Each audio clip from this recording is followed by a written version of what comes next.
There is a woman walking around right now who turned down $1 million twice, and somehow she got richer because of it. That is not a headline from a fictional sports movie.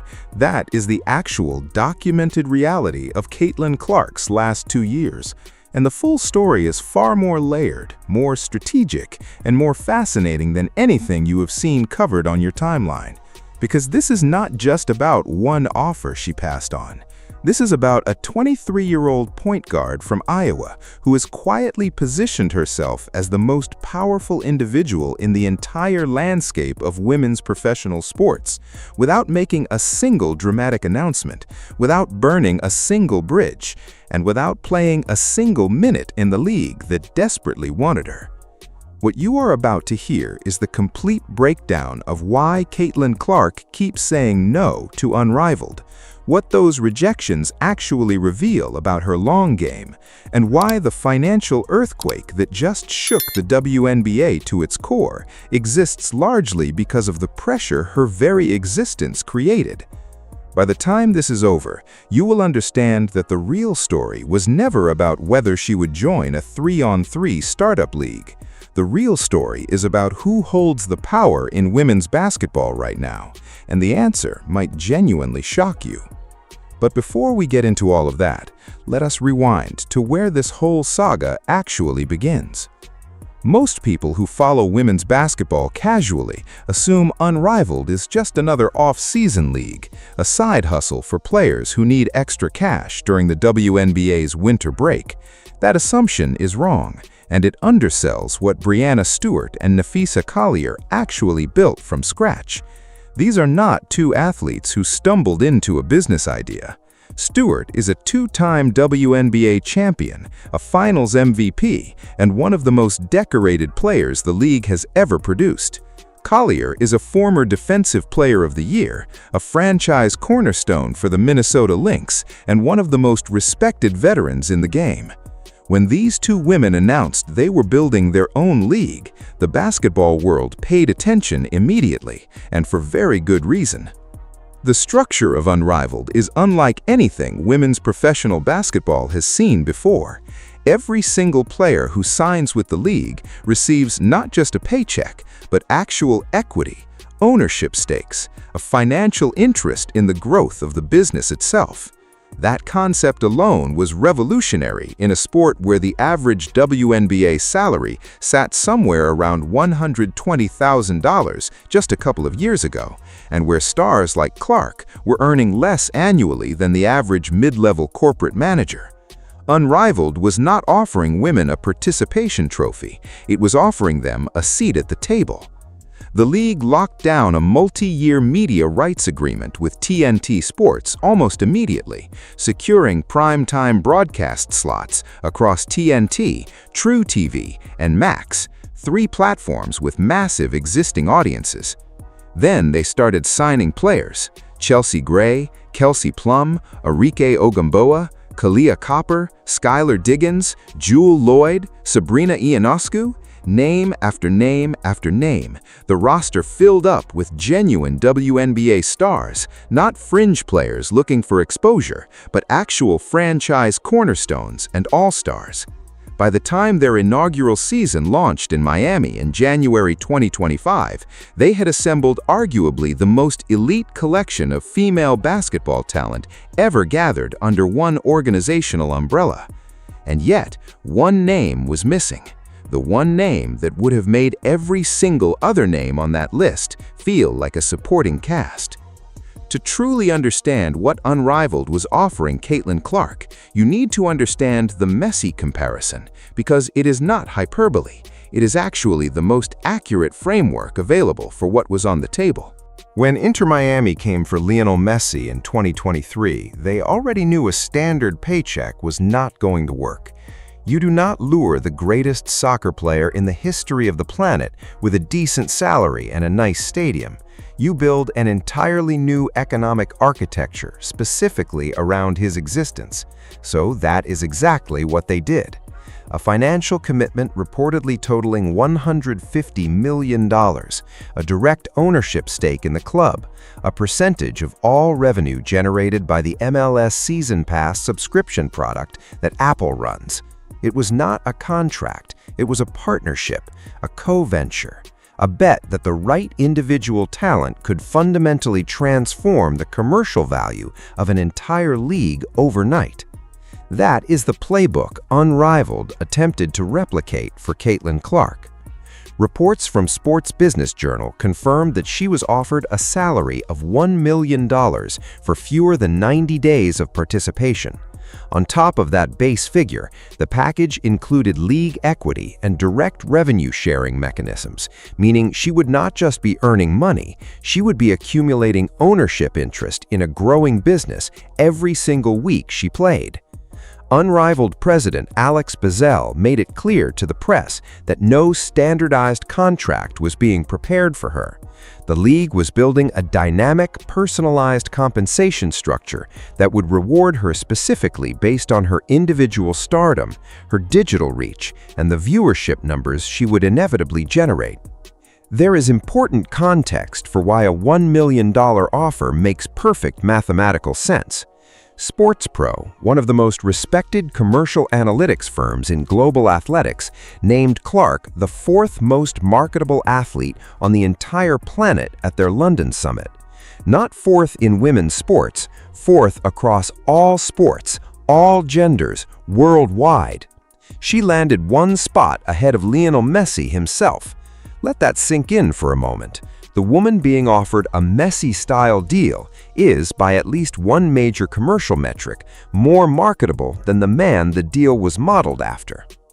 Disa Coyer, one of Unrivaled's founders, put it bluntly in public. She said the growth Clark had brought to the game, the sheer revenue she was generating for franchises just by showing up, the fact that teams had to physically relocate to bigger venues when Indiana came to town, all of that was happening while Clark was earning what amounted to a junior marketing associate's salary. Coyer said Clark should have been one of the highest paid athletes on the planet based on pure commercial output alone. And she was right. What made that statement remarkable was not the opinion itself, it was that a prominent figure in women's basketball was finally saying it out loud, in public, without hedging.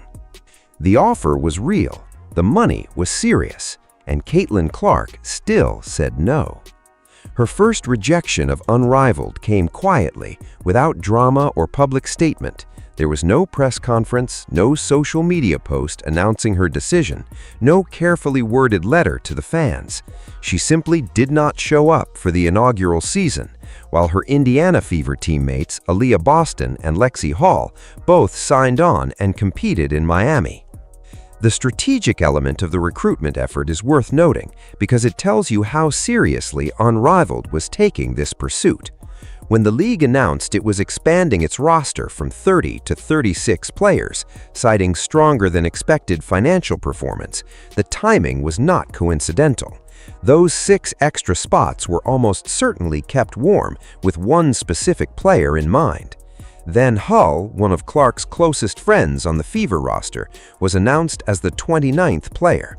The move was widely interpreted as a deliberate attempt to build a social circle around Clark inside the league before she officially committed, making the decision feel less like joining a new organization and more like playing alongside friends.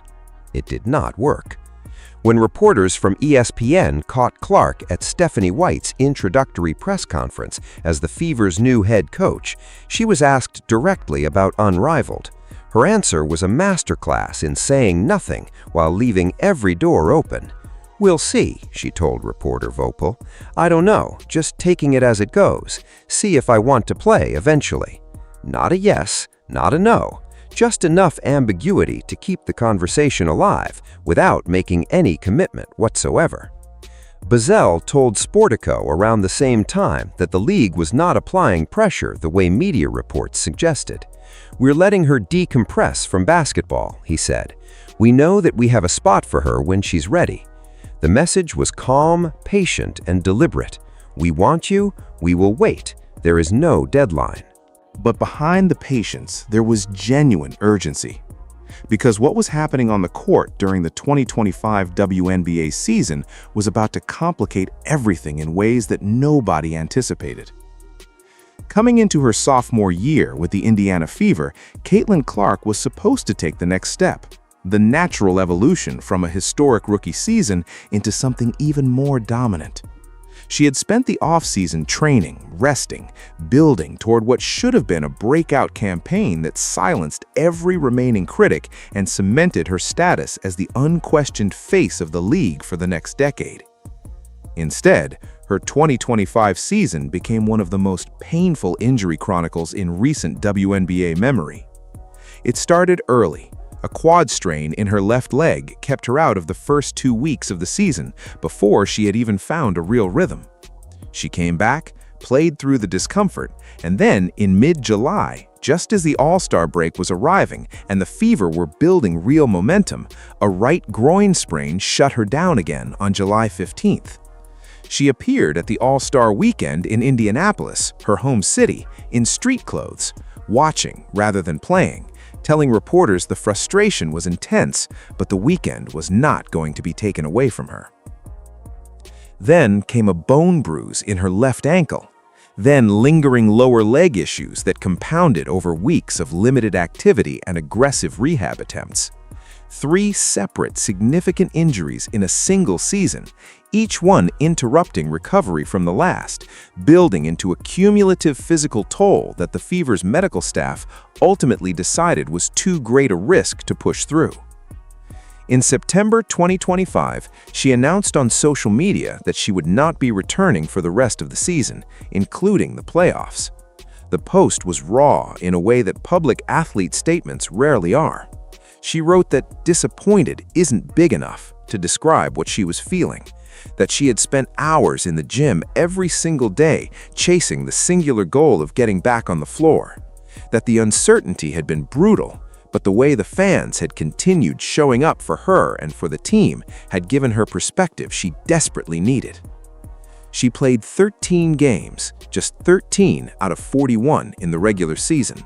And despite missing 28 games, she still averaged 16.5 points, 8.8 assists, and 5.0 rebounds per outing, numbers that would have been all-star caliber in a full season for most players in the league. The most remarkable footnote of the entire 2025 season is this. Without her, for the majority of the campaign, the Indiana Fever finished 24-20, qualified for the playoffs, and pushed the Las Vegas Aces to 5 games in the second round of the WNBA semifinals, the deepest playoff run the franchise had made since 2015. The team that supposedly revolved entirely around one player proved it had genuine depth and competitive drive. And yet, nobody pretended that the ceiling of that team was anything close to what it could be with Clark healthy and playing 40 games. Meanwhile, as she sat in street clothes watching her teammates battle through the playoffs, her bank account told a completely different and almost absurd story. Here is a number that you need to hold in your head for a moment. In the 2025 WNBA season, Caitlin Clark earned $78,066 from her Indiana Fever contract. That is her official playing salary, the number that appears on her rookie scale deal, the figure that the WNBA points to when discussing her professional compensation. Her endorsement income in that same calendar year was $16.1 million. That means her WNBA salary represented exactly 0.49% of her total annual earnings, less than half of 1%. She could have skipped the entire WNBA season, every game, every practice, every flight, every press conference, and barely registered a financial difference. The league that calls her her most important player, the organization that markets its entire identity around her presence, was paying her a figure that amounted to a rounding error on her total income. The endorsement portfolio she has built is genuinely extraordinary. The anchor is her Nike deal, 8 years, $28 million, paying roughly $3.5 million annually, which she signed in April 2024, immediately after being drafted first overall. Nike was not the only company that came for her. Under Armour arrived with Stephen Curry personally involved in the pitch. Adidas put a 4-year offer on the table. Clark chose Nike, the brand she grew up watching, and the brand that, in August 2025, announced her as an official signature athlete, complete with her own logo, a full sportswear and apparel collection, and a signature sneaker line set to debut in 2026. She shares that signature sneaker distinction with exactly one other athlete in Nike's history. His name is Michael Jordan.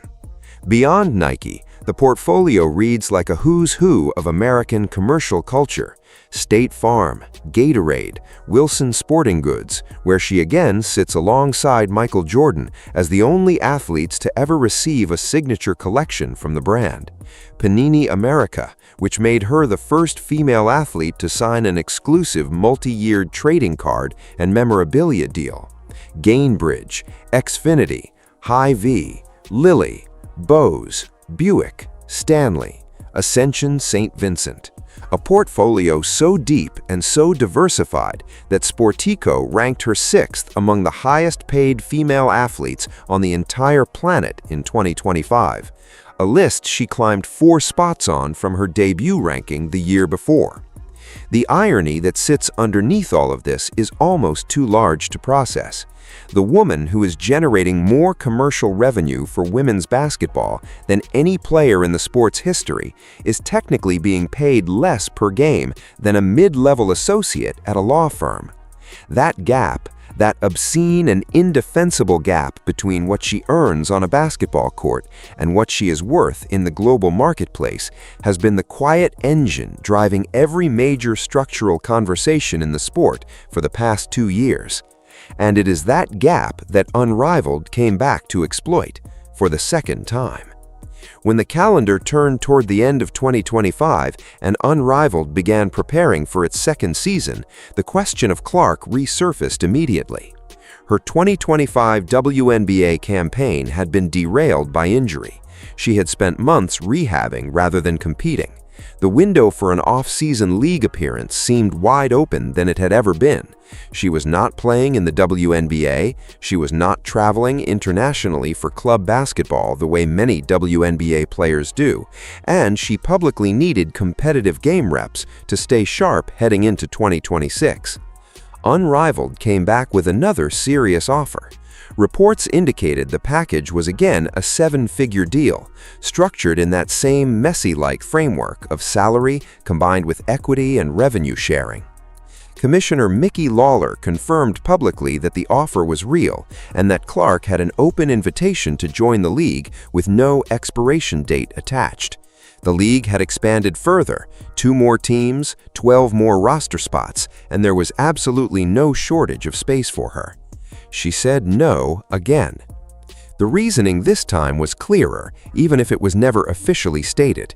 She wanted to be completely healthy going into the 2026 WNBA season, not 80% healthy, not playing through discomfort and managing load carefully, completely, fully, unambiguously healthy. After a year of watching her body betray her at every critical moment, the priority was recovery above everything. Above competition, above money, and above the excitement of playing alongside the best players in the world in a new format.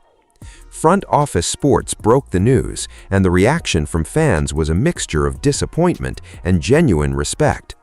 Disappointment because the prospect of watching Clark go head-to-head against Angel Reese, Sabrina Ionikis, and the rest of Unrivaled's elite roster in a compact, high-intensity 3-on-3 format was genuinely thrilling to contemplate.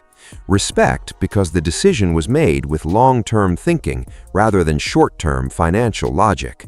What makes the second rejection more interesting than the first is what it reveals about how Clark makes decisions. She is not chasing money. She is not chasing headlines. She is not trying to build her brand through strategic appearances in alternative leagues. She is playing an almost unusually patient game for a 23-year-old, protecting her body, controlling her timeline, and refusing to let any outside offer, no matter how large, pull her away from the specific goal she has set for herself. That is a level of discipline that most professional athletes, regardless of gender, never manage to develop. And it suggests that whatever comes next for her is going to be entirely on her own terms.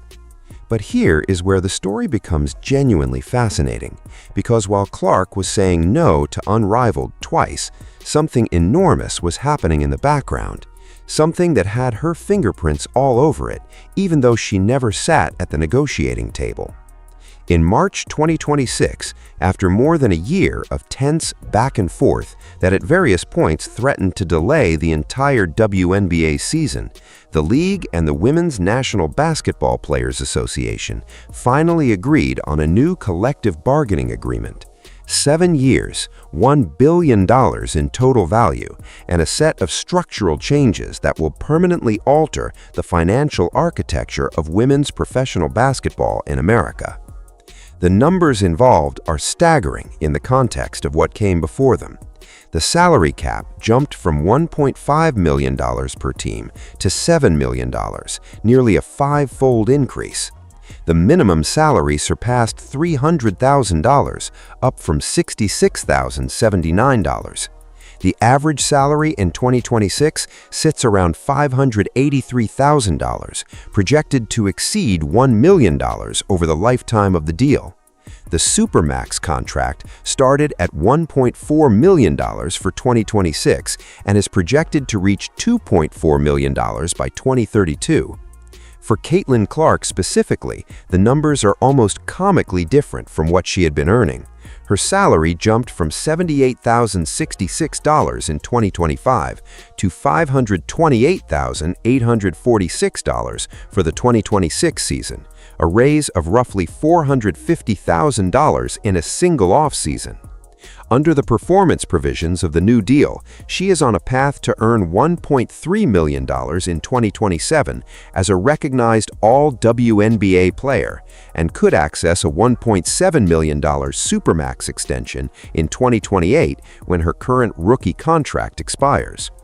Buried inside that CBA, in language that was quickly noticed by media members and fans alike, is a specific provision that allows young superstars on rookie-scale contracts to bypass the traditional waiting period for maximum contract eligibility if they achieve certain performance milestones. The basketball press immediately began referring to this clause by a specific name. They called it the Caitlin Clark Rule.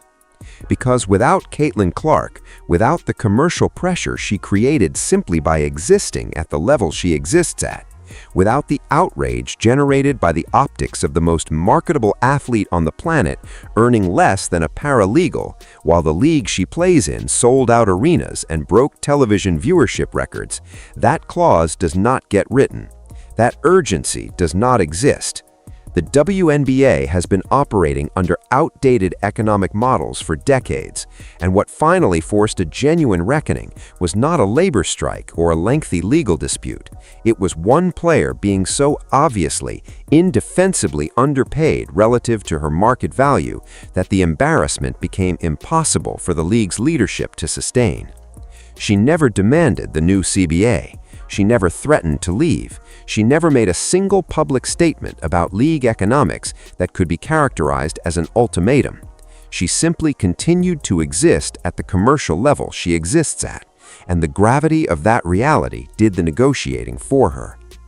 Now zoom out and look at the full picture, because the Unrivaled saga is about more than 2 rejected offers and a financial decision.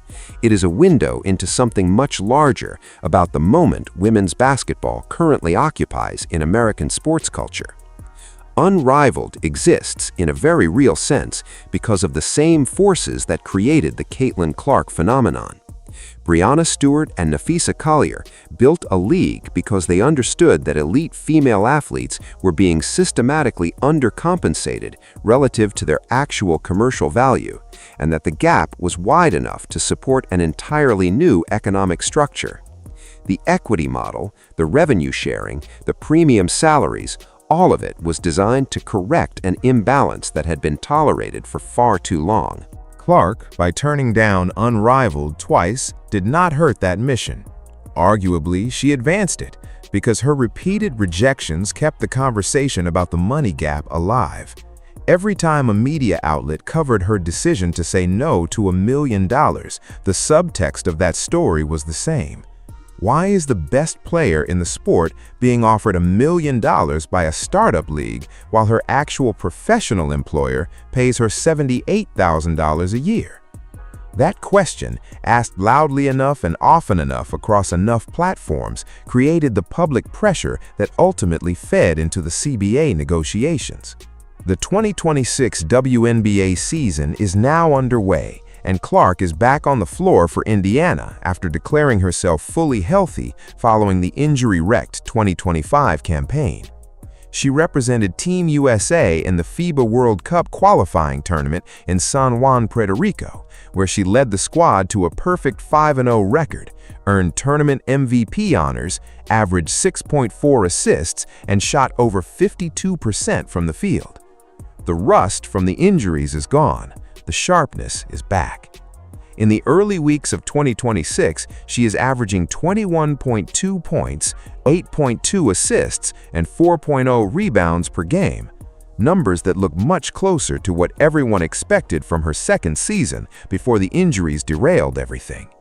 There's a hunger in how she is playing that suggests she spent every minute of the offseason with a very specific motivation in the back of her mind. Meanwhile, Unrivaled's second season has proceeded without her, featuring a now expanded roster of elite talent and the continued backing of TNT Sports.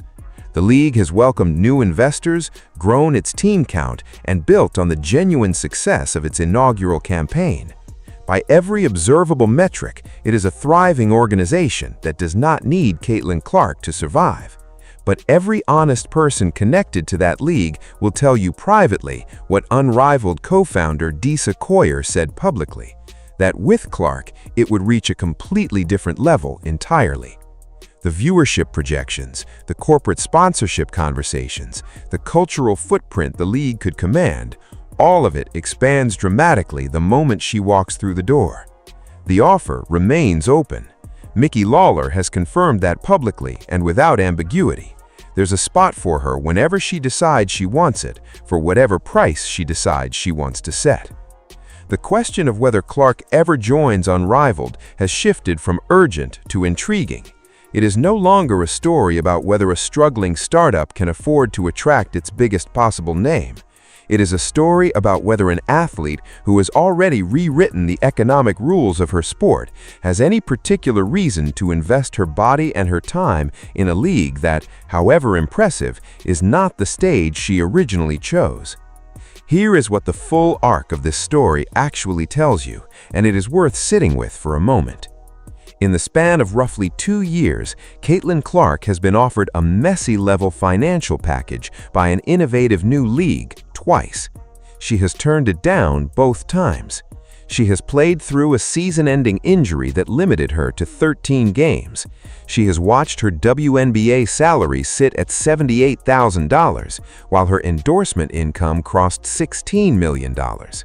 She has had a specific clause in the sport's most significant labor agreement in history named after her, and she has entered 2026 on a salary of $528,846, still an almost laughable underpayment relative to her commercial impact, but dramatically better than anything that existed before. All of this while being 23 years old. The easy narrative about Caitlin Clark is that she is a player caught between two worlds: the established WNBA that underpays her, and the alternative leagues that would overpay her for a short stint. But that narrative misses the actual point. She is not caught between anything. She made deliberate choices, protected her body when it needed protecting, rejected short-term money in favor of long-term positioning, and ended up in a stronger financial and competitive position than if she had chased every dollar that landed in front of her. The real debate worth having is not whether she should have taken the Unrivaled money. It is what her repeated decisions reveal about how the most powerful athletes in modern sports actually build their legacies. LeBron James did not build his off-court empire by saying yes to everything. Serena Williams did not become a venture capitalist by chasing every exhibition opportunity. The athletes who accumulate real, lasting power in this era are the ones who understand the difference between what is being offered and what is actually worth taking. Clark understands that distinction at an age when most professional athletes are still figuring out how to manage their first real paycheck. She has an 8-year Nike deal, a signature sneaker, a Wilson collection that puts her in company with Michael Jordan, a State Farm commercial presence that makes her a household name in every American city that has ever watched football. And now, a WNBA salary structure that, however belatedly, is starting to approach something resembling what she is actually worth. Whether she ever plays in Unrivaled or not, the league should send her a thank you card, because the financial revolution that is reshaping women's basketball from the ground up was fueled in significant part by the absurdity of watching the most marketable athlete on the planet be paid like an afterthought. She said no twice. She changed the sport anyway. The only question left is what happens when she finally says yes to the WNBA, to Unrivaled, to whatever stage she ultimately decides is worthy of what she brings. Because wherever she goes, sold-out arenas follow, cameras follow, conversations follow, and apparently billion-dollar labor agreements follow too. That is not just influence, that is something closer to gravitational force. Drop your prediction in the comments right now. Do you think Clark ever plays in Unrivaled? And if she does, what does that season look like? And if you want the full breakdown every time a story this big develops in women's basketball, hit subscribe. This channel covers it all. The money, the moves, the power plays happening behind the scenes that nobody else is tracking. We will be right here when the next chapter drops.